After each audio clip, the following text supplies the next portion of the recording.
everyone, and welcome to AvT, a show where you get two unique perspectives, that of the atheist and that of the theist, or in this case, Christian. And with me today is Dave and Craig Reed. How are you guys doing? Doing well. My head's exploding. That intro was pretty lit. Did you like it? Yeah. Yeah. And of course, the amazing Cynthia McDonald did the intro. Of course. For those that don't know, you can call us, and you get two perspectives, that of the atheist and that of the theist. 951-364-2430. Number is at the bottom of the screen. So before we get to our first call, I have one question for you guys. What are your thoughts on purity culture? Dave, we'll start with you. Well, I guess I want to define purity culture. I mean, everyone, I think, understands it as a phrase, but I want to be sure that we're looking at the same definitions. To me, purity culture is the ideology that you save yourself for marriage, you don't have sex outside of marriage, and what comes with that is the ideology that if you do, you're tainted, you're damaged goods. And so from that perspective, and that's a very broad brushed definition of the term, but that's kind of how I'm approaching it. We could unpack it more if you want, but from that definition alone, it carries with it a great deal of baggage that has a lot of guilt and shame associated with it. So for that reason, if you ask me what I think about it, I think it's repugnant, the ideology that sex outside of marriage is inherently wrong. Thank you, Dave. Craig, what are your thoughts?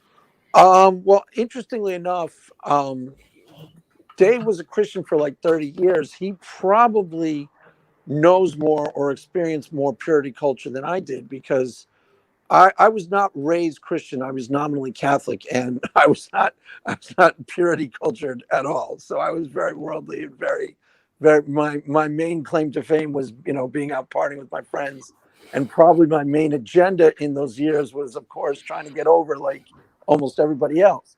So I came to Christianity as a 29-year-old. Now, my wife had been raised Christian, but without going into details, she was also like, very worldly in the sense of very sexual and quote unquote sinful, and that was a big part of the draw. Actually, she was really really honest to God hot. And I came to Christian as a 29 and a 30-year-old. Now, when I became a Christian, we did actually start to change in our relationship towards sexuality. But I have mixed feelings about what I know about purity culture, and it's very limited because I just know what I've heard. I've heard of some sort of guy who was I want to say Josh Duggar, but I think that's somebody different. Some guy who was big in purity culture, and I think he recently deconverted. Joshua Harris. Yeah, okay. I'd only heard of him. Yeah, because of that deconversion. Right. One church group that I'd heard of, and this pained me to hear this, went to like a local mall, and they started crying because somebody had it's a lingerie shop or who knows what, but they had a picture of a woman in lingerie, and they started crying and pleading with the guy to take it down. And I was like, gosh, like what on earth? That's just so dumb. I mean, I get so I have mixed feelings about it. I get the idea that, when you become a Christian, yes, I do think there's some respect for holiness and, if not quite sex outside of marriage, maybe within a covenant relationship or a serious relationship. I get that. And I think that that's righteous up to a point. But the whole idea of like how purity culture plays out, where I've heard you like give them rings and, you pledge yourself. It's really weird. It's really weird for me because when I was first at church, okay, I mean, I had a really, really sexual past, like really, and I get that there's destructiveness on that end. There really is. And then I was also addicted to porn, so that didn't help. But I remember being at this church service, and one guy raises his hand, goes, "Guys, I'm a virgin." He was like 25, and I still was of the mind of like, wow, that's so sad, So I have mixed feelings about it. I think that expressed mixed feelings. It's just, I mean, I get it. I get that you're supposed to want to keep yourself from marriage, and I get that to some degree, at least, not being wildly sexual the way I was trying to be is probably better for you. But outside of that, What I mean, do you think, are we supposed to dialogue, Ethan? What are the rules Yeah, here? absolutely. You can dialogue. Do you think it's like a single person in their 20s or 30s who is not married? Do you think it's wrong for them as a Christian to be sexually active? that's dicey. It depends on where they're at in their Christianity, how committed they are to the Lord. I think that people in a relationship, like I would never, I don't think I'd be comfortable telling somebody, like, which is weird because Christians really are. Like my wife and I we met as non-Christians, and we had a really sexual relationship before we became Christians. And there were people who felt comfortable telling us, like, we shouldn't be living together. Now, we moved out to California together, and it never occurred to me, like, people thought of that as living in sin. One of my friends said, when I told him I became a Christian, he's like, wait a minute, you're living in sin. What's wrong with you? And I was like, oh, yeah, well, I guess technically, but like, it's really, really a very, very strange road to navigate in today's culture. I think the sexual licentiousness of today's culture is way out of control. I knew girls who were 16 years old who were, honest to God, more sexually experienced than like French courtesans from like the 17th century. And I promise you that's not healthy. And I promise you I knew people who had a really effed up relationship to sexuality in today's world because of how licentiousness it was and the pressure on you to like hook up. And like, I was in the other extreme, and there's destructiveness in the other extreme. I promise that's true. Well, but it sounds to me like your language is full of what's a lot of clicking going on there with Craig's mic, I think. I don't know. Yeah, sometimes this happens with StreamYard. I don't know how to control it. Anyway, your language is filled with a lot of judgmental, in my opinion, judgmental terms, like destructive and things like that. What about someone's sex life? Destructive isn't judgmental. It's just an observation about how something affects somebody. Doesn't mean I think that somebody's bad. No, let me finish. What is it about someone's sexual behavior that you think it would be destructive? It's destructive for the person. I know from my own personal life, for example, being addicted to porn wasn't good. No, wait. You said, first of all, I don't think addiction to porn is a thing. I think that's a judgment that Christianity puts on people, but psychologists who study this will tell you that that's not a real thing. Okay, well, I like my own life that it was. So I like porn as much as the next guy, but if I was addicted to it, that means I couldn't go a certain amount of time without it, but I can.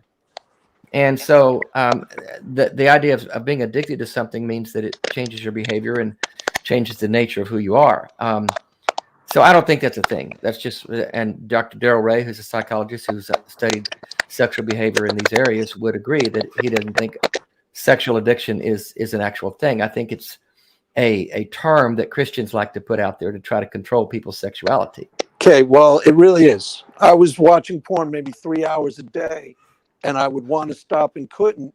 And when I tried to stop after becoming a Christian, I struggled enormously for years to not do it. And I know a lot of Christians who will tell you the exact same thing. So that's an addiction. Whether you think that's a harmless, like an addiction to coffee, or an addiction to something that's benign, that can be discussed. But it's still an addiction in the sense that it was really hard to stop. When I thought I had a reason to stop, because I thought that's what, Christianity, that's what I thought. Let's say, I don't want to talk in totally spiritual terms, but I thought that's what the Lord wanted me to do. So there's a real addiction there. It was really hard to stop. And I was doing a lot of it. And I'm not alone. There's a lot of people. And I knew people used to go to places like the Vault, which are like those weird sex clubs. And, I knew a lot of people. What makes it weird? What makes it weird? Again, there's the language of judgment there. A weird sex club. What makes it weird? Have you gone to the Vault? Do you know what it is? I'm just asking you why you would phrase something as weird. Okay, the answer is in the question I just asked you. Do you know what the vault is, and have you been there? And would you go do that? People are like, I don't know what it when is. you I'm walk just in the saying. door. I'm just saying you've labeled it weird. Tell me why it's weird to you.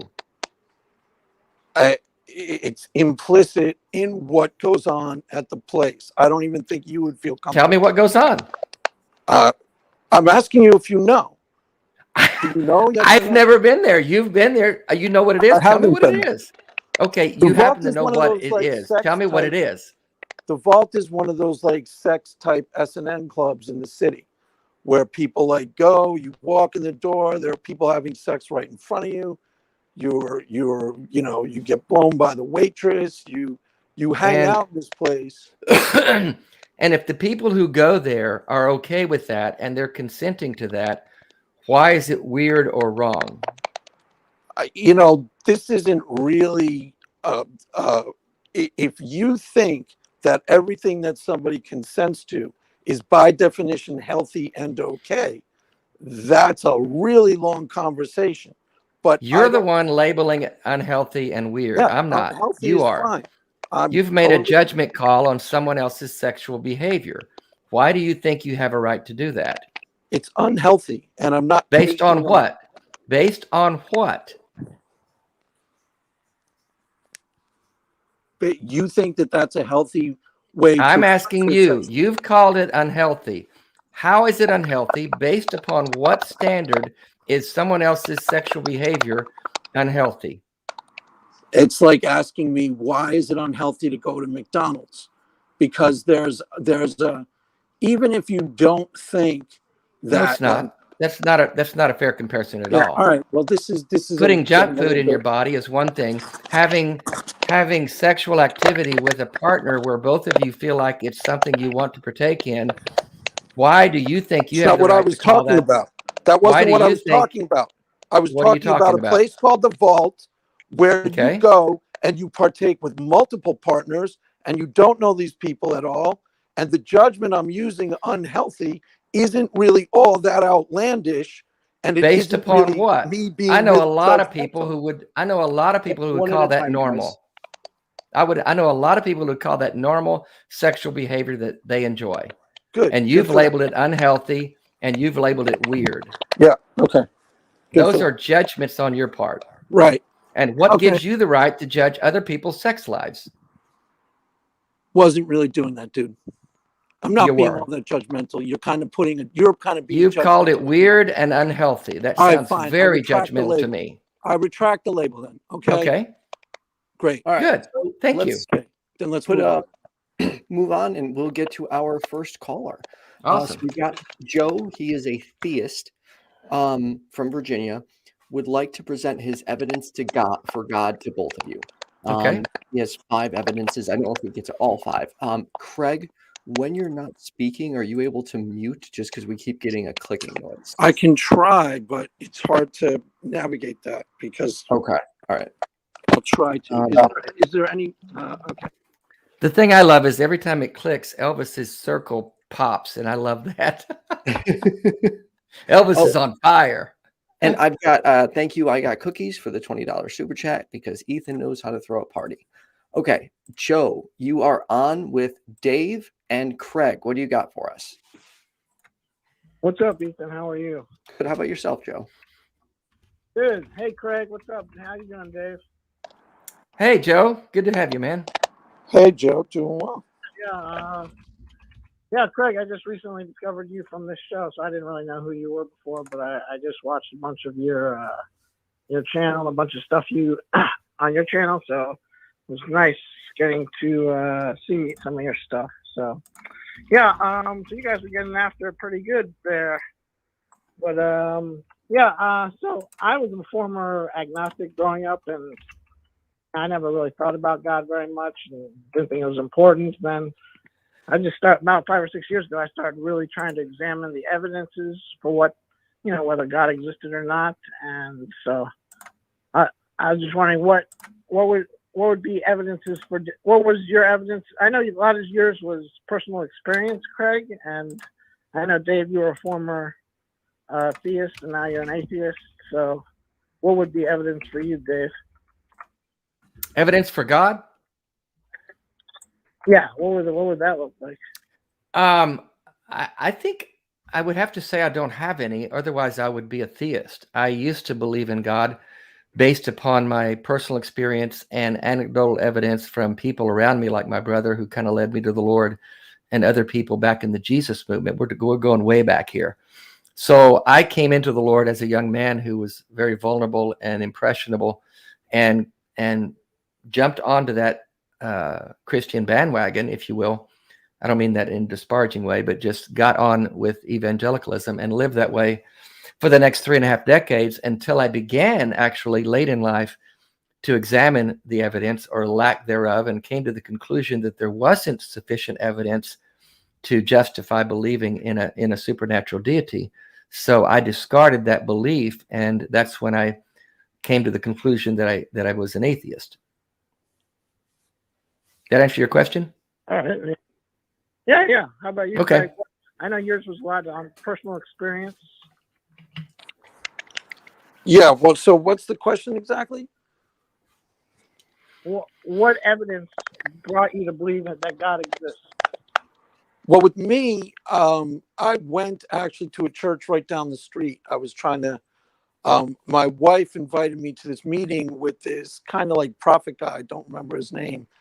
And that night, I had a very powerful, compelling religious experience. The guy started speaking stuff over me, and it really struck my heart. It was really powerful and real to me. And since then, I didn't quite become a Christian that night, but that's what really put like the seed in me. And I was like, wow, there's something real here. There's something really, really powerful about this.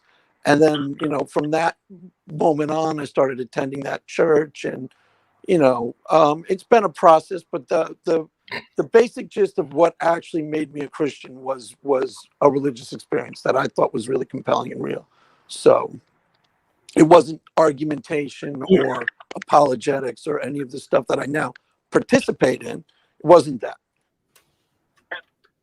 Okay, that's interesting. So for me, it was actually the philosophical arguments that kind of convinced me that God exists. It wasn't really, and I started kind of thinking about it.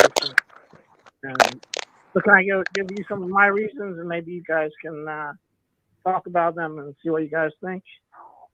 Sure. Yeah, sure. Sounds great. Well, the first reason I started thinking is like, well, why does anything exist? And I thought, well, there's got to be some ultimate explanation for why anything at all exists. Wouldn't you say that? No. No, Not at all. No, I don't. I think to assume that there has to be an explanation for why something exists is a really strong assumption, because I think that's what a lot of people do. They say there must be some reason we're here. There must be something out there. Therefore, God. No, I'm just saying that there has to be an explanation for why anything at all exists. No, that's what I'm saying. I don't agree with that at all from the outset. Okay. I kind of agree with it. I mean, I think a lot of people have the feeling where they go like, why do I exist, or why am I here, or why is there a purpose to my life, and what have I been created for? So I half with you. I kind of get where Dave's coming from with the you're asking it more as like a general, you say like a general philosophical question. Why is there anything at all? Yeah. Why is there something rather than nothing? So do you feel like you that God answers that? I didn't catch if you were a theist or yeah. agnostic.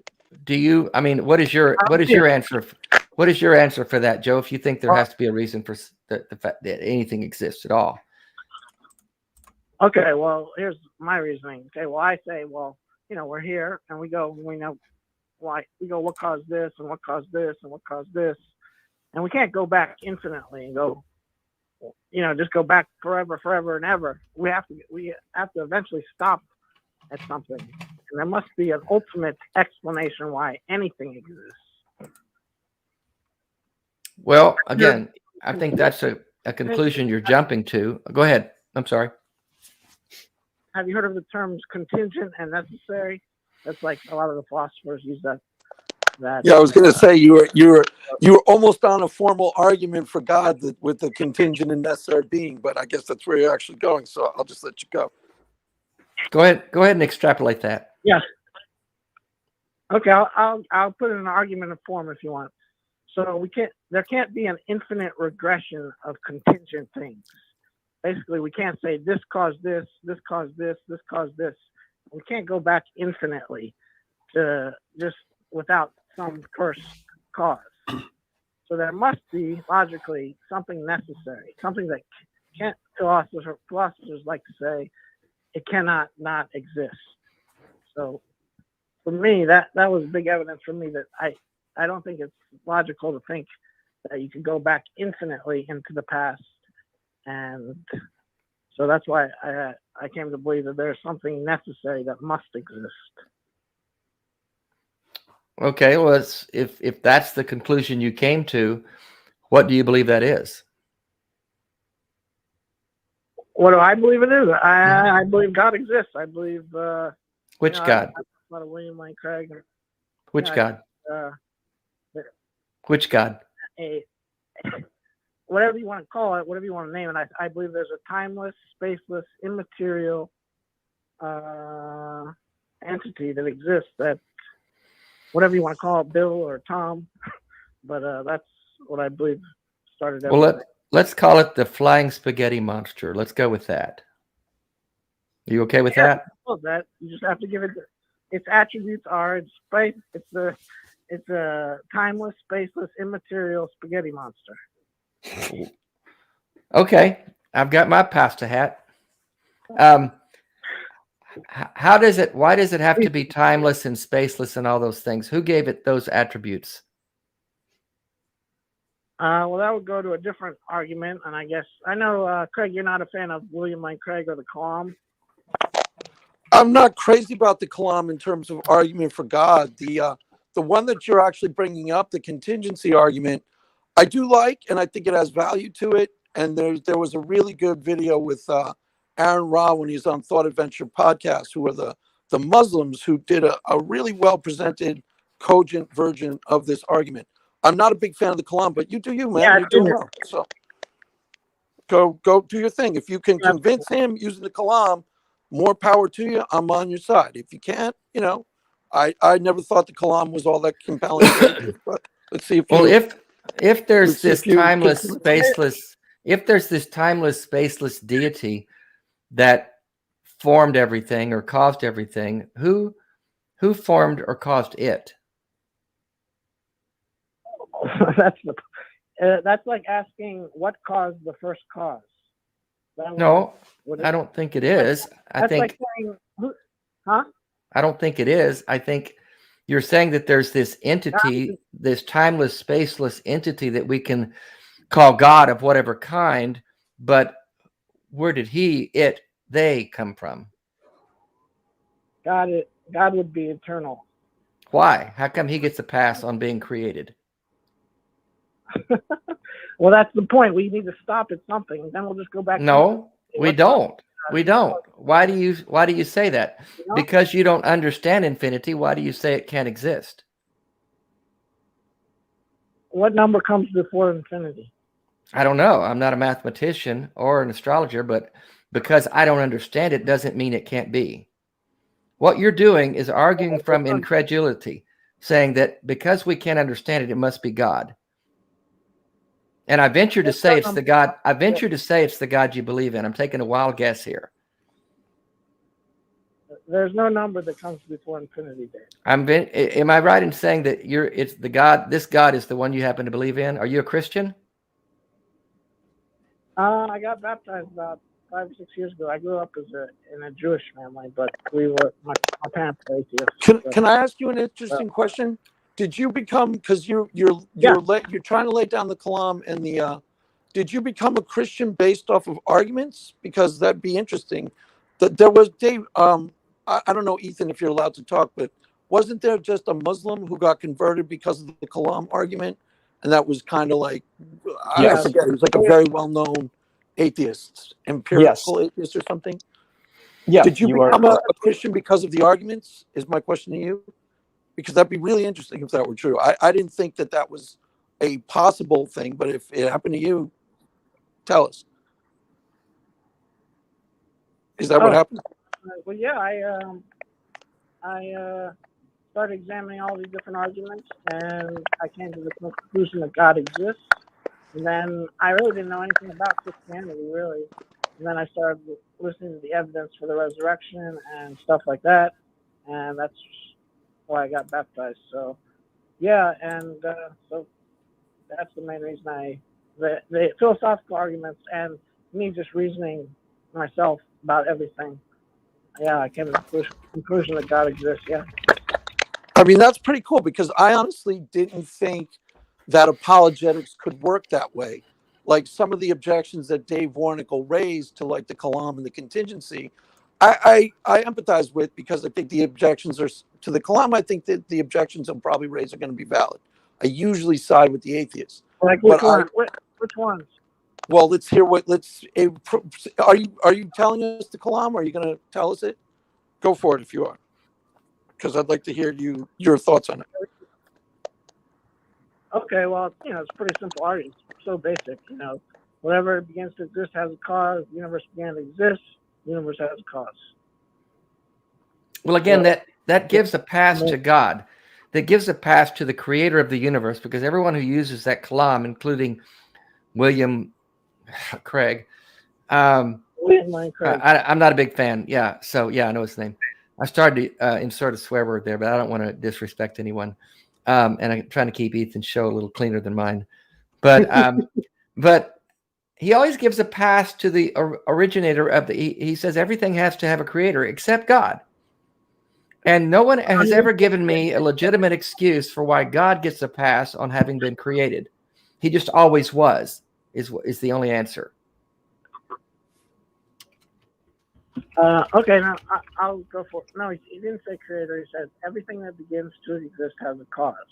Okay. Here, now, Craig, I'll go. I know you don't agree with it, Dave, but what about you, Craig? Do you believe that? The reason why I'm not crazy about the Kalam is that everything that begins to exist has a cause is actually not a statement of fact. It's somewhat of an assertion. Exactly. And from quantum mechanics, I promise you there is right now a person working in physics who is trying to prove and in the quantum realm that there are things that pop in and out of existence without rhyme or reason and without cause. There's a lot of things that happen in quantum mechanics that poke holes in some of these argumentations. I'm not dissing you, dude. I'm not trying to debate it because I want you to do it successfully. I just tell you why I don't use it because I think everything it begins to exist has a cause is not a statement of fact. And it's just like if you said, once upon a time, if you said nothing moves faster than the speed of light, that would seem to be a statement of fact. But we know in quantum mechanics that there is quantum entanglement, which means when two entangled particles are across the universe, they seem to be sharing information faster than the speed of light, or that at least one of the potentials. So that's why I think it needs to be updated for physics, for the quantum realm and the quantum world. But keep going. I mean, I'm not trying to debunk you. I'm just telling you why I don't use it. Yeah, let's move on from this because I think you said you had 5 evidences for God. I think we're only on the first 1 or 2. Okay, yeah, you guys will disagree with me. Okay, that was the first one, but I think the universe having a beginning is evidence that there's a cause. That's kind of related to the Kalam. But so do you think Craig, do you think the universe could have began without a cause? I don't think that that's feasible. I get why people find that compelling. No, obviously, it's hard to argue that it could, but I don't think it's been conclusively proven that past infinite multiverses. I'm not sure that those have been completely ruled out of the realm of possibility. When you have a structured argument, the premise one has to be fact. It can't be debatable fact. Then it doesn't work. That's why I said it's assertions. So let's move beyond. Dave might, for example, argue that there's a multiverse. Now, I think there are compelling arguments against the multiverse, but that doesn't mean they've been completely shut out. Like, that's why I'm not a cosmologist. That's why I don't. So I don't know. Yeah, I think personally I want to move past this question of origins and universes and something more compelling, because honestly, I'll just be honest with you guys. I get really bored with this endless argument about how we got here and how this thing began. The fucking fact is we're here. And we need to, and the people who want to say that there's a God involved in our lives need to show us how that's true and where that's true, because I don't see any evidence of that. So, if we want to jump into that conversation, I think that might be more interesting, at least for me it will be, because we're talking about stuff we don't know and understand. So if you've got more evidences for a God who's present, I'd love to hear them, Joe. Okay, for me personally, what's going to convince me is not going to convince you, Dave. So, or what's going to convince Craig. So, we're all going to come from this from different angles. So, for me, what I'm looking at for is evidence of agency. That's one of the big things. Evidence of agency in the world, in living things, in design, things like that. So for me, those are the type of things that I'm looking for. I don't know what you're looking for. So tell me what that means. Break that down for us. Evidence of agency. Agency? Yeah. Okay. Evidence of agency would be something where something is intended, where you can see intention in something, where you can see design in something, where you can see a purpose in something. Intelligent design. I'm with you on the agency, because one of the things that I've said in my videos, if you look at why theism is so common, is that agency detection is as common as grass. There are even atheist arguments about overactive agency detection is why people are theists. Like, once upon a time, if you saw rustling in the bush and you jumped to a conclusion that it was a tiger, you had a much better chance of escaping than the skeptic who said, well, let's examine the evidence, it's probably not a tiger, and then he got eaten. But I wouldn't push it into the design, because he'll probably nail you on the design if you go down that route. But I like the evidence of agency. Are you talking about in your own life? Did you see evidence of agency in your own life? And actually, Dave, did you not find that? Did you look for God at one point? Hang on one second, Joe. Let Craig finish. Oh, I was going to ask Dave, because Dave deconverted at one point, and did you look for God? Did you pray, Dave? And did you try to? Because I know some people deconvert, and they really wanted to stay Christians. They cried out to God or prayed. I think Paul Gia said that on my channel. And I was wondering if you did, and if you wanted to talk about that, but it's up to you. I'm done. Yeah, I looked for God for 35 years, and I think many of those years, many of the time I thought I saw him or thought I heard him.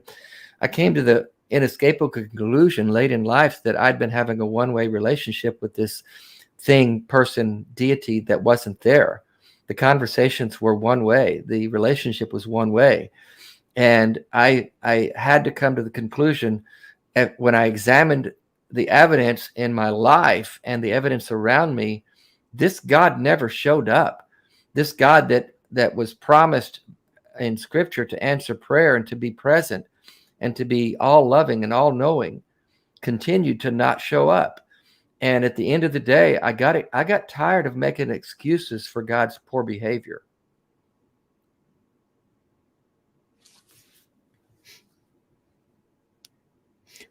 By the way, just to interject real quick, if you want to call in and get the atheist or the Christian perspective, the number's at the bottom of the screen, 951-364-2430. You can call in with any topic from religion, religion, politics to current affairs and things like that.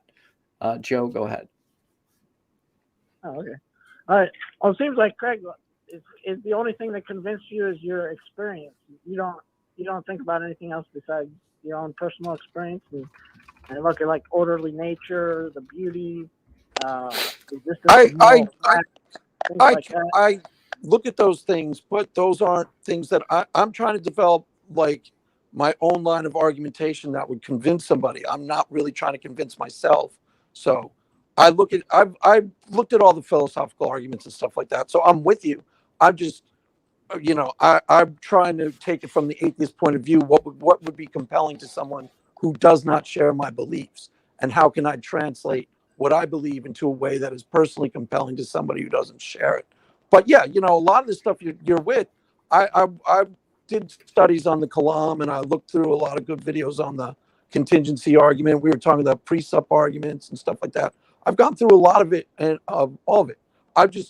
I don't think Dave Warnock will be convinced by intelligent design arguments. I think. Well, no, because I don't see it. I mean, when you say beauty and design and those kind of things, I mean, that's an abstract theory. When you break it down to individual experience, though, I don't think parents who have a baby born without a brain or a heart defect would call that beautiful design by some intelligent creator. So how do you answer that, Joe? I mean, you know, the person whose baby is born deformed, and this intelligent designer was supposed to be creating a beautiful design, he really didn't do a very good job. Okay, well, I mean, you're entitled to your opinion. I mean, what do you say to those parents? How do you tell those parents that the intelligent designer is the one that designed their baby? Well, I guess a lot of theists would say we live in a fallen world, Dave. That's the fallback. Yep. And God designed that fallen world. God designed the system. God was Milton Bradley. He made the game with the rules that he wanted there to be. And he decided that man's free will and the fall of man was more important than an innocent baby being born healthy. You okay with that? Well, it seems like you have a lot of emotional problems with God, Dave. Oh, we're departing from the argument and going to character assassination. Are you serious? You're going to go there? Yeah, it seems like you have a lot of, you're saying even if God exists, that this is all his fault. So well, of course it is. He's the intelligent designer. Okay, so you're saying you're granting he exists, and if he exists, he's bad. No, if he exists, he did a bad job of doing intelligent design. You're the one that claims he exists and that he's an intelligent designer. I'm saying that's bollocks. He exists. I didn't claim he exists. I said I believe he exists. Right. And you claim you have evidence for it. And one of your evidences is his beautiful design. And I'm telling you that the parents who have a baby born with a defect aren't going to be very convinced of your beautiful design. How do you convince them? And that's not, Dave, I didn't say that either. I said the evidence is beauty is one of the evidences for me, the existence of beauty. I didn't say the beautiful design. I said the existence of beauty is, to me, one. It's not the strongest piece of evidence to me, but it is one of them. All right, Joe, just so you know, you got about 2 minutes left, and then we have to move on. All right, cool. Thank you. I think there are decent arguments in beauty. I haven't really worked on them yet. Go ahead. Craig, let's say we came to two paintings. We came to one painting that was orderly, it was beautiful. Then we came to another painting. There was just a bunch of paint splattered everywhere. It was ugly. Which painting would you think is more likely to have been created by an agent? The orderly, beautiful one. I agree. No. I mean, I'm with you. No. I think. What? Go ahead. I'm sorry. I'm interrupting. I'm going to disagree with that. Go ahead, though. You disagree with that? Yes. Who decides what's orderly? Maybe Jackson Pollock. Depends. Have you looked at? Yeah. Have you looked at a Picasso? Have you looked at a Pollock? Yeah, but there's order. Some of the most symmetry and order in a Picasso. It's I know expression. It's not but chaos. And he means random, like ugly. I think a Pollock is random and ugly to someone who doesn't understand what they're looking at. I mean, it's not a landscape portrait. It's random splatters of paint on canvas. And it's some of the most valuable art in the world. So who gets to decide what is not random? Who gets to decide what is orderly? Well, but I think he was going somewhere I answered the beautiful one. He disagrees. Joe, help us out. Which one is beautiful? That's my point. That's his question. I answered the beautiful one, but I think you were going somewhere, so I don't want to cut you off. Yeah, well, we look at things in the world like the sunset and different things in the world, and they say, "Wow." I mean, I think a lot of people do, and they say, "Wow, it's pretty amazing." And, I say that. for me, I think the evidence that there's agency behind that. I don't even think this is the best argument, but I think for me that contributes to my belief, especially order. The fact that there's order in the world, and that every day is the same, the uniformity of nature, things like that, to me point to that there's a mind behind everything. I know to you, Dave, that's not, but I don't think, Craig, I'm not trying to convince anybody of anything. I'm just I like to talk about it, but I don't want to convince anybody. That's not my job. I can't convince someone something. Yeah, I mean, you do you. I like your approach, dude. I think you're doing a good job. This is, these are first-rate counter apologists, and you're holding your own. So I'm not complaining. I'm just telling. I do a different thing with my channel because I don't present like the formal arguments, but you're doing well. I'm not putting you down, dude. I'm on your side. This is a first-rate counter apology. This is like one of the most fire-breathing skeptics out there. This guy was on a show with Matt Dillahunty, and you're holding your own. So you're doing it. You're nailing it. Yeah. Well, I'm not trying to convince anybody, and it'd be like if I had You got 30 seconds left, Joe. I'm an atheist. I'm not trying to convince anybody to be an atheist. I just want to, personally, I want to believe things that are true and not believe things that are false. And I think the world would be better as a whole if more people believed things that were true and rejected things that were false.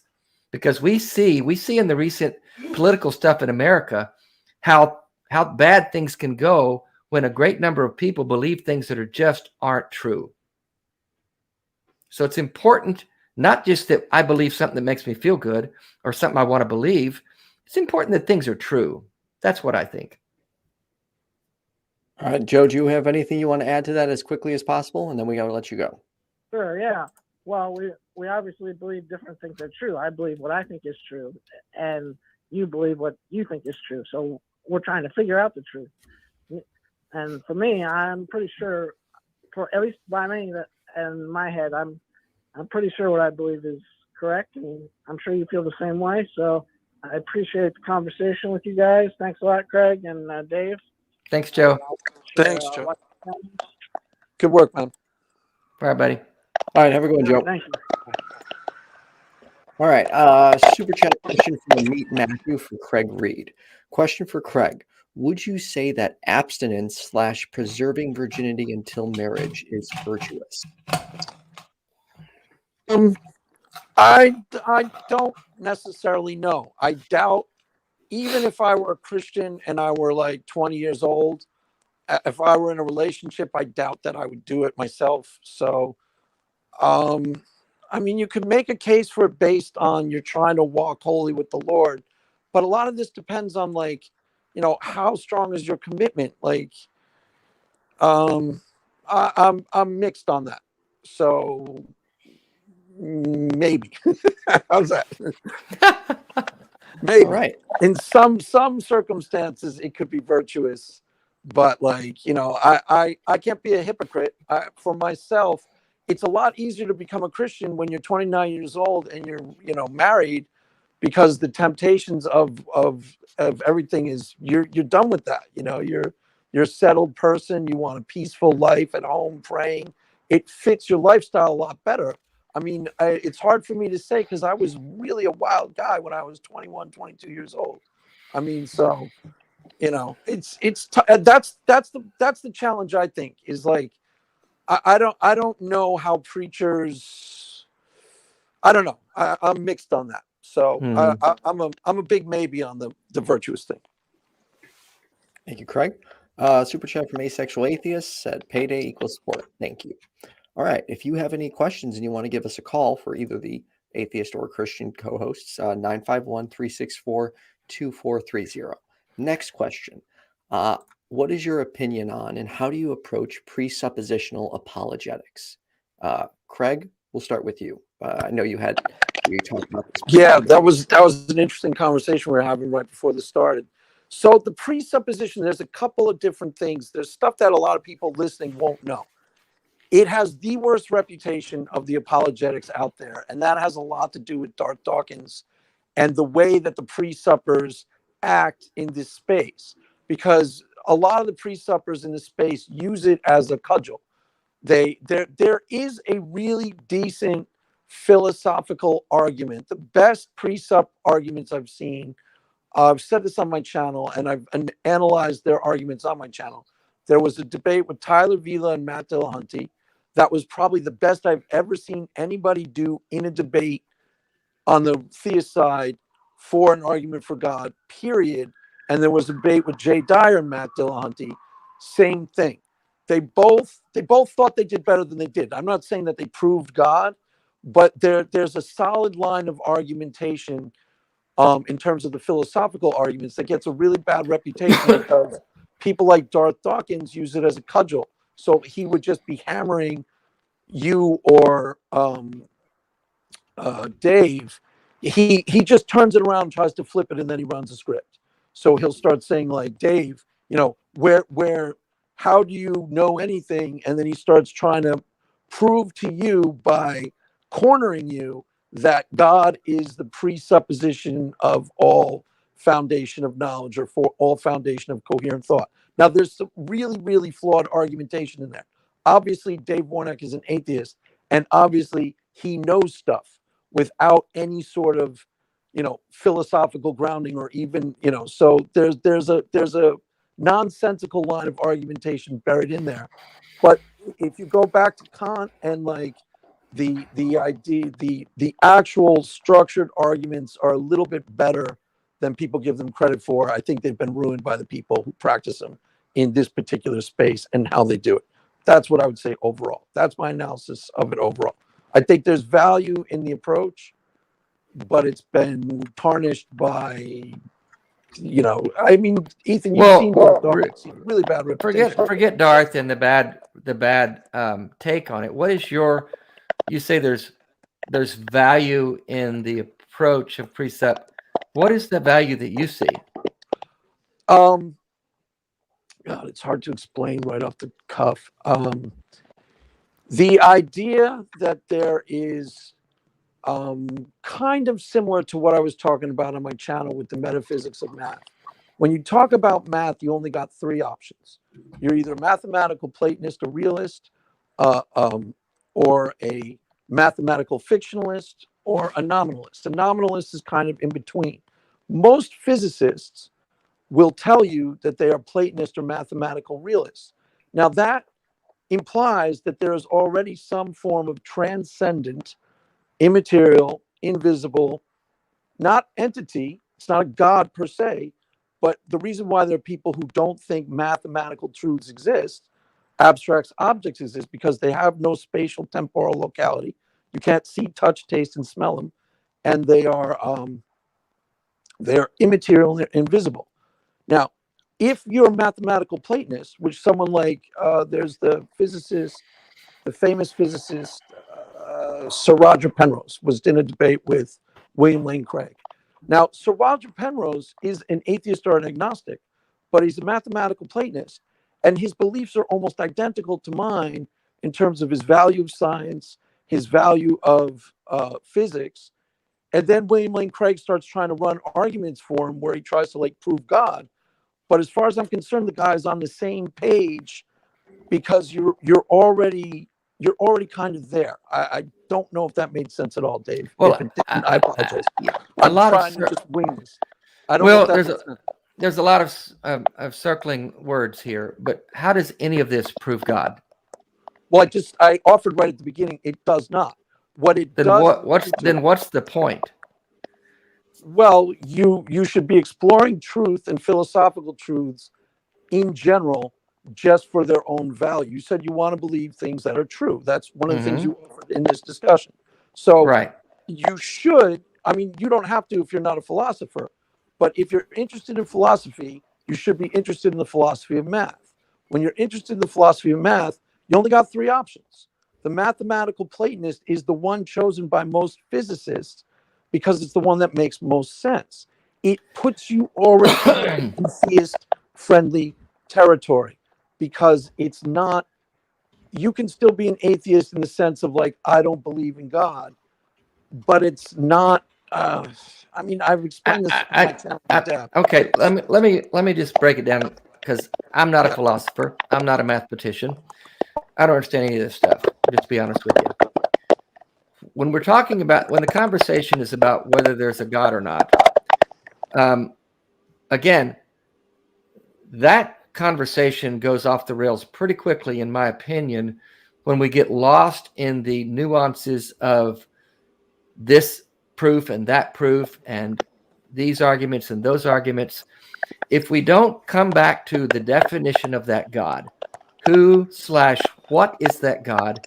How do we identify him, it, and what are its attributes, and how do they relate to us as humans in the world today? Because that's really all that matters. The rest of it is just a lot of circular conversation that gets us nowhere. It makes us think we're smart, and it gets us in arguments with each other. But how does it relate to the world we're living in today? Because the people I dealt with as a pastor want to know how God is behaving in their life. What is God doing for me? What are God's actions in my life? How can I relate to this God? Questions beyond that are impractical and, in my opinion, very distracting. They don't really help us in the world we're living in today. Now, if I want to be a philosopher, I agree with you up to a point, but I'm of two minds. First of all, I'm doing apologetics, so I recognize that there are limitations to why does this omnipresent God need an apologist? Why does he need all these apologists? Why can't he just fucking reveal himself? Right. Okay. But the thing that I was about to say is I'm doing apologetics. So when I first came into space, I didn't know very much about the arguments for God at all. So it was all new to me. Now, when I first discovered William Lane Craig, I was originally excited, then I was really disappointed in a lot of the arguments because I was like, wait a minute, these don't do it. They don't. I can totally understand why these aren't necessarily compelling to someone who doesn't share my beliefs. But that doesn't mean that you throw the baby out with the bathwater and you start examining, you take the philosophical arguments and you start examining for the strong parts. So I think there's a really strong, compelling part in mathematical Platonism. Now, like I said, I agree with you that doesn't prove God. I think it's the starting point for, can you possibly build a roadmap to proving God through philosophical argumentation? I do believe it can be done. Now, the other question you asked me is a lot more interesting, and it has a lot more to do with probably why people deconvert.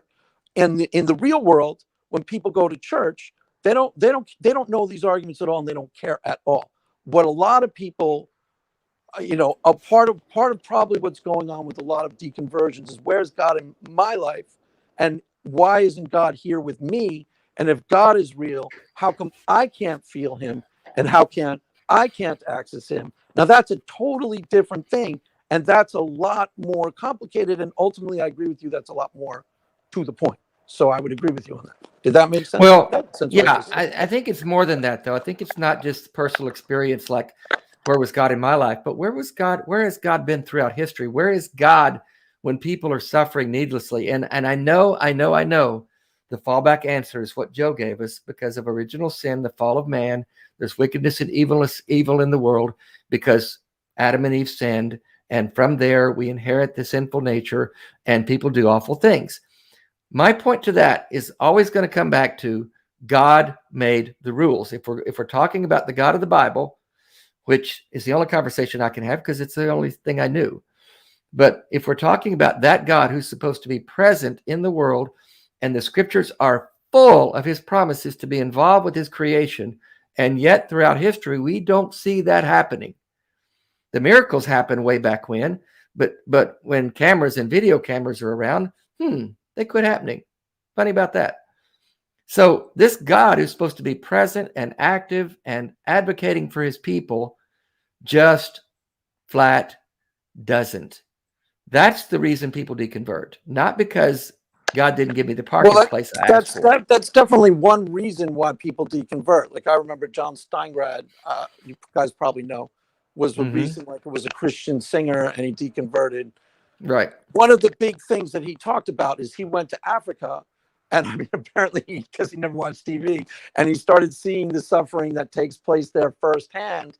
And yes, that is one of the compelling, probably the most compelling argument against God is the problem of natural evil, where you see suffering happening to people and you go, if God is good, why is this happening here? And why isn't God doing something about it? I get that. That is one of the timeless questions, you know, the problem of evil and why if God is real, why is the world so corrupt and evil? But the world is actually, the world is also positive, and there's a lot of, you know, we are not overrun with evil, even in the United States of America. If there is a God and you say God shed his grace on me, you can see evidence of the grace of God in my life, in the life of the country. Yeah.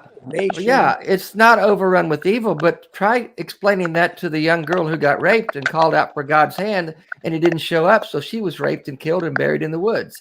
Yeah. Try telling that to the children in Africa who are starving because God won't send the rain to their land. So yeah, you can say it's not bad everywhere, but that doesn't help them. And so where's the God for them? No. And so my point is, it's arrogant of us to get caught up in these arguments about cosmological arguments and designers and all that shit. I want to know where this God is for the people that he proclaims to care about. And anything beyond that conversation, I get really bored with really quickly. I'm just being honest. Well, yeah, I mean, that guy, that's why I don't bring up the arguments when I'm talking with atheists. That guy called up with the arguments presented, and then, you know, I started giving my 2 cents on them. But that's what is your argument for God then when you look at the problem of evil? What is your argument for God? What is your defense of this God who's absent and silent and invisible and has been throughout history? I don't find God silent and absent in my life at all. I find him very present, to the point where I can contact God almost at will. And I find God really, really astonishingly helpful in a personal way in my life. And I find God present in the world. Just like I said, there's a lot more good in the world. Well, what do you say to the girl then who was raped and murdered? Let me say it this way.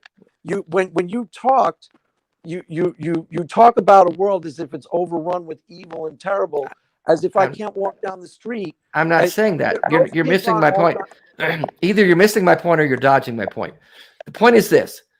You see God present in your life and he gives you goosebumps and all that stuff, and that's great. What do you say to the young girl who was abducted, raped, left for dead? What do you say to her about this God that she cried out to? I have no...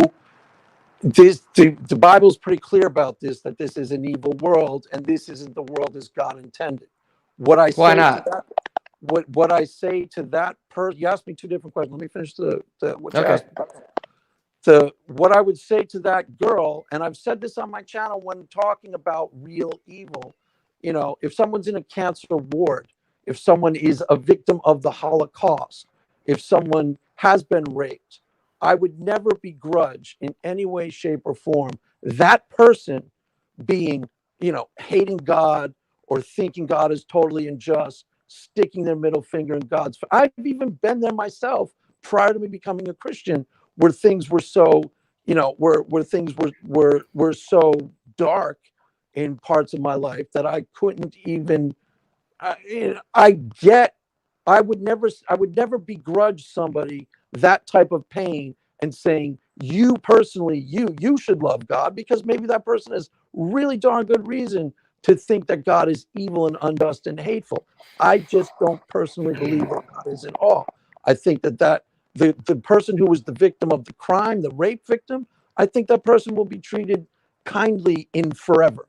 I guess the difference between me and you, Craig, then, is that I have trouble defending and worshiping a God who's that indifferent to that many people. Well, I don't think God is indifferent to that many people. You present the world as if it's overrun with evil. No, I'm talking about the individual people who have experienced the evil. You're missing the point again. You keep going back to this overrun world. I don't believe that. I think the world is great, and my life has been great. Although I have a terminal disease, I enjoy life, and I find the beauty and the wonder in it. But I have a hard time worshiping a God who turns away from and doesn't help the people who are experiencing this evil. That's the difference between me and you. You just said you yourself, and I respect what's happened to you. I would never disrespect that at all. I feel for that. But you yourself said you find the beauty and the goodness in life itself. Okay, if you find the beauty and the goodness in life itself, by definition, the God who created life is the author of that beauty and goodness. No, you're supposing that. You're making that assumption. No, I'm not. You're saying there's a God who created this world. Doesn't exist. No, you're missing the point. You can say that God doesn't exist. I get you don't believe in God exists. The only point I'm making is if life is good and beautiful and wonderful, which you just said that it is, even in your pain you find that it is, then that means if there is a God, his heart, his benevolence is really good and beautiful and wonderful, or else that goodness, beautiful, wonderfulness of life would not be present at all. But you're supposing there's a God. You're making that assumption. I'm not. No, I believe I found out that there was a God, but I hear what you're saying. Go ahead. Okay, so let me go back to this point, because either you keep missing it or dodging it. I don't know which. I'm going to say it one more time. First I'm going to say it. I'm going to say it. I'm going to say it one more time so you can't miss it again. All right. It's selfish. It's selfish of me to say this. I love my life. It's a wonderful life. I enjoy it. It's beautiful. Sucks to be you who got raped and tortured. So I'm going to praise this God who I think gave me this wonderful life, and too bad you didn't get it. I can't worship a God like that. I can't do it. And I don't know how you can. I don't think that's what I said, and I don't think that's what I do. I recognize that there's evil in the world, but the evil in the world is the exception that proves the rule, that, and people can work together, and people can actually help improve the conditions of human beings. And people can, Christians have done it throughout history, build orphanages to take care of some of those people who have been neglected, et cetera, et cetera. I don't see the world as so. What you are telling me, and this is what I hear. If I'm wrong, correct me. What you are telling me is that the character of God is in question because there is some evil in the world. Not there isn't endless amounts of it, even in your own life. I mean, maybe for you, maybe it's harder because I respect that you're coming from a different, more challenging place. So I don't know what to make of that. But well, what you were saying, I question the character of God. Correct? You don't think that if there is a God, he isn't good because there's some evil in the world. That's what you're saying. Correct? Right? No, first of all, let me make sure you're clear on something. I didn't discard God because I got ALS. I want to be clear on that. I've been an atheist a long time. I'm just saying that's a pain. I'm not saying that. I'm saying that the God of the Bible, which is the God that I reference, because that's the world I lived in.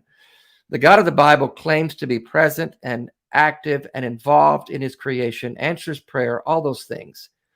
And yet the God of the Bible is strangely silent when people are suffering.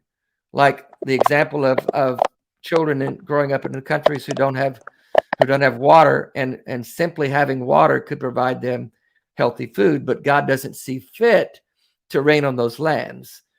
The Christian fallback is that there's evil in the world because of the fall of man. And your point is that because there's some good in the world and everything's not shit, that overall God's okay. And I'm saying it sucks to be those ones who are suffering.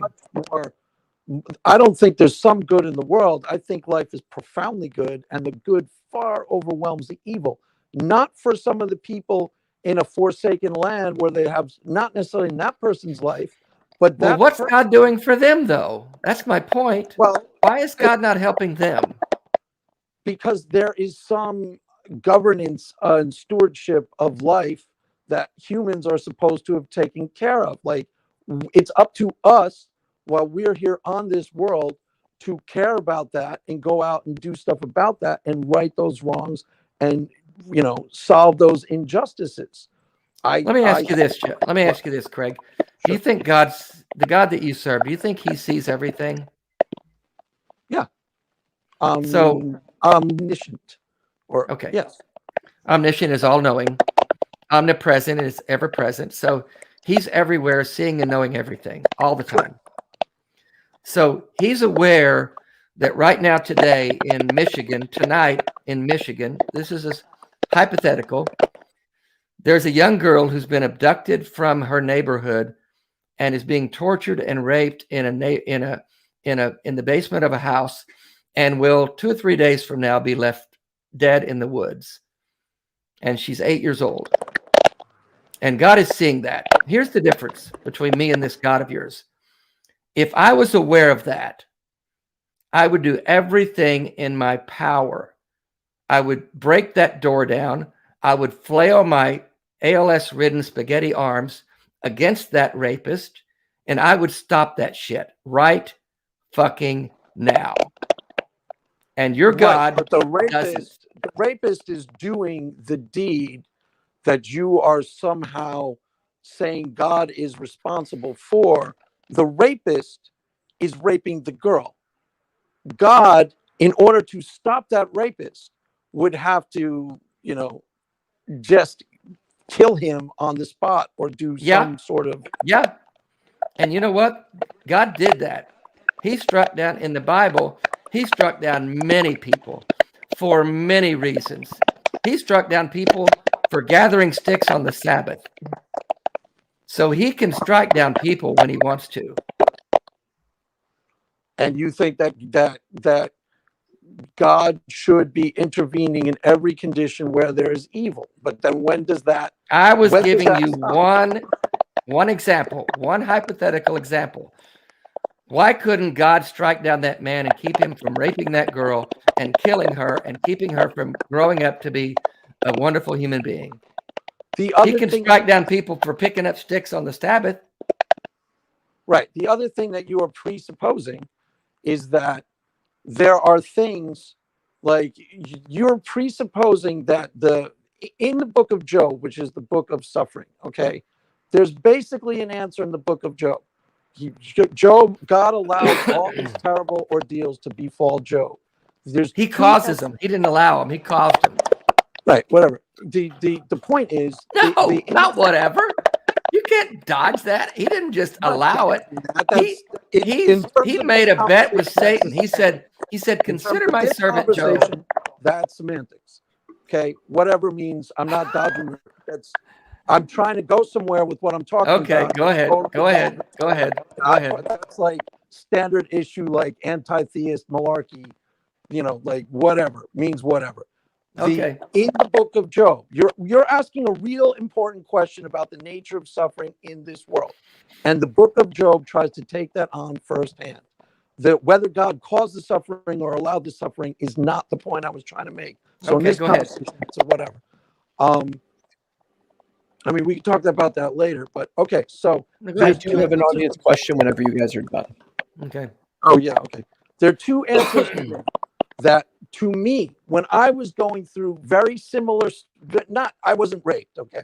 I don't want to over exaggerate it, but I first became a Christian and I was going through intensely hard times.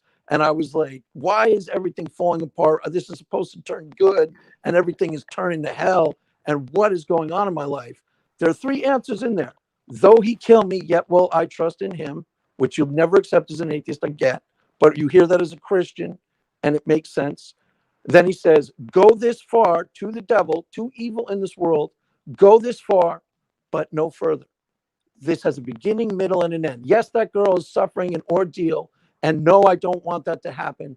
Go this far, no further. Then when Job sees God at the end, there's different interpretations of this, but my interpretation is he is so awestruck, he is so stricken by the goodness of God, by the glory and the perfection of what he sees before him, that he feels ashamed of even having questioned the character of such a perfect being. That's how I interpret that. There are other interpretations. I agree. There's evil in this world. I'm not denying that. This is a really messed up, awful world, and I would never tell you otherwise. I think Christianity helps you overcome that and gives you the peace and the character of God. That's pretty easy to find because there's so much good in the world. That's how I. That's how I do that. I know that as a general, like I said, that's a great theoretical argument. But Wasn't for the bad. poor girl who got raped and killed, she didn't get to learn from her suffering, did she? Right, but what if she goes to heaven and now she lives forever in glory, peace, and love? Is Oh my still God. mad at God for allowing that to Yeah, happen? that's a pretty piss poor argument, because you know what? Heaven is a hypothetical idea. We don't even know if it's real. It's probably not. It doesn't make any sense on any level. This girl didn't get to live a life. The one life we know we have. That's the problem. Let's Well, get to that question, Ethan, because we could argue all night. Yeah, that was actually a good discussion, though. I didn't Okay. think this was going to turn into a debate on the problem of evil, but there you go.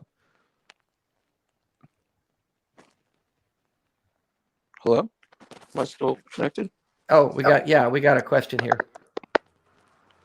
Oh, am I supposed to read it? I can barely see it. Why are you spending time? Oh, looks like Ethan's muted or something. Ethan, Yeah. we're not hearing you. We can't hear you, Ethan. Is that better? There we Yeah, go. there you Sorry go. about that. Okay. I can Riddle, barely please. read it. Craig, why are you spending time searching for a platonic starting point to argue for God instead of spending time assessing whether there is a God? Atheists would call this begging the question. Well, that's doesn't really apply in my case. I explained pretty clearly in the hour that I had a really powerful religious experience, and I have those experiences every day of my life, and that's what convinced me that there was a God. It was pretty real to me. The looking into the Platonics, mathematicals, the structure of the mathematical arguments and mathematical realism. That's a way of me trying to formalize an argument so that when someone like Dave, who doesn't share my point of view, I can go, look, these are the facts of this argument, and then there's no, I'm trying to. There's a really big difference. I'm not looking into mathematical realism to convince myself. I was convinced a long time ago, and I'm like, pretty committed Christian, so I'm fully on board with the program. What I'm doing with those arguments is trying to lay something down for someone who isn't me, so they can have a structured argument. Go, okay, look, Craig is right. See, because there's only Platonic mathematical truths. Abstract objects do exist. That is an immaterial, transcendent, other, yada, yada, yada. So that's how I'd answer that. It had nothing to do with convincing me. It would be trying to help convince somebody other than me. And it's also philosophy for its own sake, I think, is value, which I think Dave might agree with. Searching the truth for its own sake is good, right? Yeah, finding truth is, let's find out what's true. Let's believe the things that can be demonstrably proven to be true. All right, this question is for both of you. I Got Cookies, thanks for Super Chat, says, why do you think Christians are spreading misinformation about vaccines and COVID? Who wants to start? Go ahead. Well, my observation is that I always try to differentiate between Christians, generic term Christian, and evangelicals or fundamentalists, people who believe fundamental things for salvation, that sort of thing. Evangelicals who believe in being born again, Jesus coming again, raising from the dead, all those basic tenets of the faith that I was in. I believe that ideology, believing things that can't be proven to be true, conspiracy theories, if you will, the conspiracy theory being Jesus is coming back, the world's going to end, there's an Armageddon, there's a rapture. Using the term conspiracy theory for that might be a little loose, but I think it does apply in that you get conditioned as evangelicals to believe things that without evidence. And evangelicals overwhelmingly put Donald Trump in office, and evangelicals overwhelmingly believe that the election was stolen. I mean, if you look at percentages of people politically, and evangelicals bought into Trump's early narrative that the virus was a hoax and that vaccines aren't needed, and all the things that science taught us about the virus, he opposed initially, and they got on board with that. They supported him full-throatedly. And so the ideology that evangelicals grow up with and the thinking that undergirds them, that you can believe things without evidence, plays right into the narrative of the far right-wing media that continues to downplay the virus and call vaccines hoaxes and those kind of things. I think that's overwhelmingly why a good number of Christians buy into that. And I'm not saying all, but I think if we're looking at percentages, I think that applies. All right, Craig. So can you read the question again? What was it exactly? Sure. 1 second. Crap. Something about I need to get to it. Why do you think Christians are spreading misinformation about vaccines and COVID? I guess Dave I'm not aware that that's happening, has anything to do with Christianity at all, but I'm not following it very closely. What I think has happened, a big part of what has happened, which is really, really not a good thing, is that the vaccine mandates and the vaccine have become politicized in a way that's deeply unhealthy for our country. I'm not aware of Christians necessarily spreading vaccine disinformation, but I could be wrong. I don't really follow it. What I think is one of the problems is that when we have situations in our country, there tends to be like two sides that automatically, start going separate ways, where they politicize these arguments and they turn into. Yeah, I would agree with that. Yeah, everything gets I don't think politicized. it's a good thing. I think that's, there's some evidence.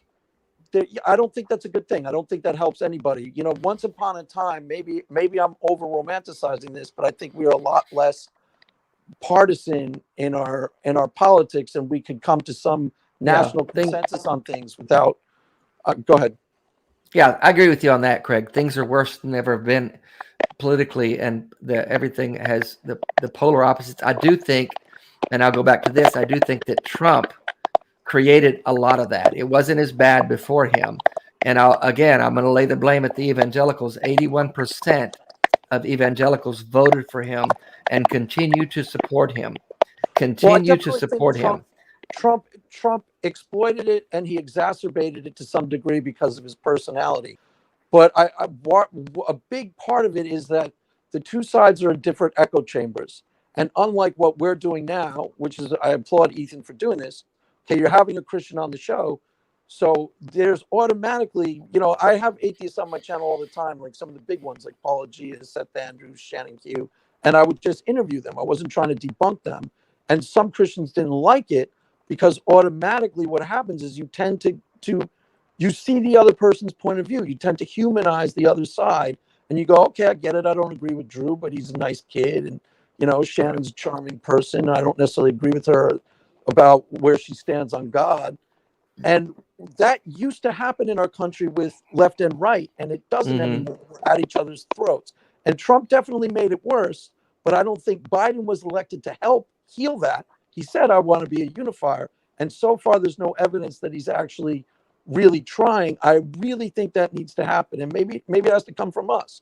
Maybe there used to be a moderate center, which I consider myself. My wife is very conservative. Most of the people I grew up with are totally liberal. I'm a centrist. I think there needs to be more unity in our politics, and neither side trusts the other. And that has a lot to do with why, if the left says, take your vaccine, the right goes, can't trust it. And then they point to evidence in their echo chambers. That does tend to get cornered. But the bottom line, this started with science, not just the left, but science telling us take the vaccine. The statistics prove it out clearly that vaccinated people are less likely to get sick and die. Right. Vaccinated people.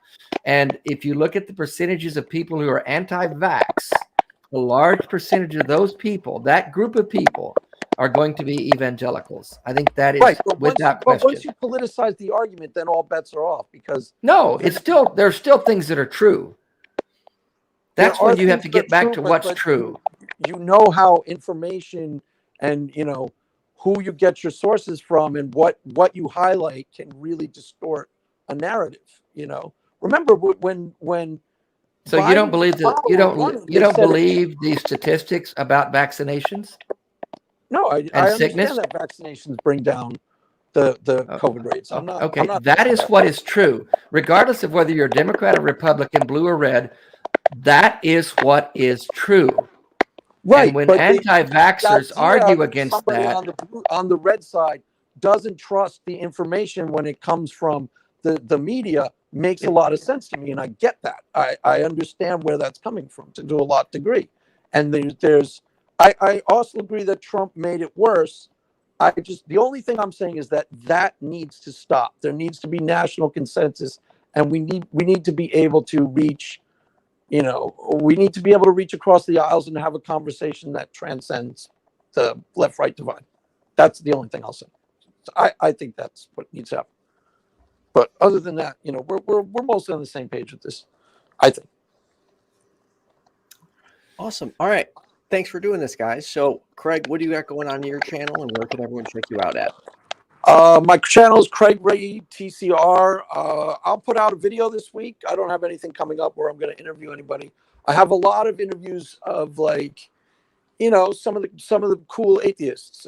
Notes from Autumn was on there. Aaron XGN, Objectively Dan, Apologia. You should go check them out. They're good. I give people ask any of the atheists who've been on my channel. I give them a fair hearing, and I'm not out to even debate them really. I'm just trying to hear their deconversions and how they became an atheist. So there's a lot of stuff that your audience would really appreciate in terms of, ask any of the people who've been on my channel. I give them a really fair hearing. So people will like that in your audience. And I'll put out a video this week, but I don't know.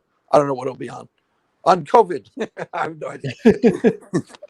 Thanks, Craig. And Dave. Yeah. Oh, what do I got coming up? Well, my regular Monday night show before this one, that GD show where we interview people on different subjects and take calls. So check that out if you haven't. My channel is Dave Warnock Dying Out Loud. My website is daveoutloud.com. The memoir coming out soon. Craig Reed, you need to read it. It's called Childish Things. It'll be out on all the Amazon. Oh, this is your book? This is a book you wrote? Cool. Yeah, wow. Yeah. Be out in a couple of weeks. Yeah, it's my story. Wow. Well, guys, thanks for doing this. Everyone watching, I'm sorry about the audio issues we had throughout the thing. There was nothing I could do to fix that. It was Elvis's fault. It was, it was. It's this phone with StreamYard just flakes out. It usually works. Usually I get disconnected and dropped, and I don't know what the deal is. And then I want to real quick thank my top tier patrons: City Plaza, Left, Right, Left, Brian Hammond, Kenneth Leonard, Skye, Secular Rarity, Philip Leitch, Richard Gilliver, _Atheism, Ameet Mathew, and Ray Sylvester, and Gerudo Sand. Thank you so much for your patronage. Craig and Dave's links are in the description. We'll be back tomorrow night on The Perspective at 7 p.m. Central with hosts Jim Burns and Secular Rarity. It's a show where we tackle paranormal and supernatural claims, Bigfoot claims, belief in aliens, conspiracy theories, and all types of stuff. Oh, sounds good. Yeah, it's awesome. A lot of fun. We get a wide variety. So thanks, everyone. Have a good night.